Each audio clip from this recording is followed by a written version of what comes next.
างทีถ้าพี่ยอมจะเย็นๆมาฟังหนูสักหน่อยบางงานทำไม่ทันถ้าพี่ผิดหวังบ่อยๆงานเยอะงานแยะแต่ยังไม่เคยลองไปหางานที่ใหม่พี่อย่าเพิ่งคิดอะไรก็อยากให้รู้เอาไว้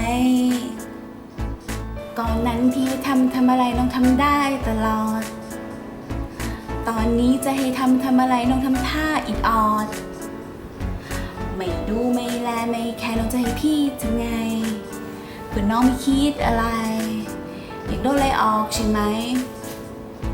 ก็เครื่องมันแฮงไม่อย่างนั้นก็เน็ตกะงานมันล้นเพราะพี่สั่งกันเป็นโคตรยากขอคนเพิ่มก็ไม่ยอมให้ไงครับอยากออนแอดแล้วได้ยอดเยอะมากๆลูกค้าอยู่ตรงไหนแอดต้องชวนแน่ๆถ้าพี่เปิดเข้าไปไม่เจอแอดออนงานเข้าน้องแน่ๆทำยังไง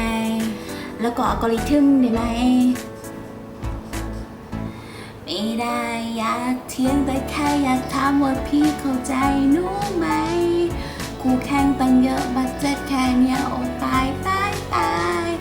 สั่งงานตอนนี้ได้เวลาเลิกงานทำไงทัน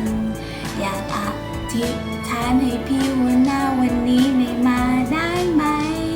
ขอหนูเคลียร์งานก่อนงานของหนูจะสูงถึงไหนก็ได้แต่คิดเปิดคอมเมื่อไรพี่หันมางานเสร็จยังจอดก็ไม่มีไล่ให้หน่อยนะทำขนาดนี้ไล่ให้หน่อยสิแชร์กันเลยนะแชร์ด้วยค่ะสวัสดีค่ะนะ ชัดจ้า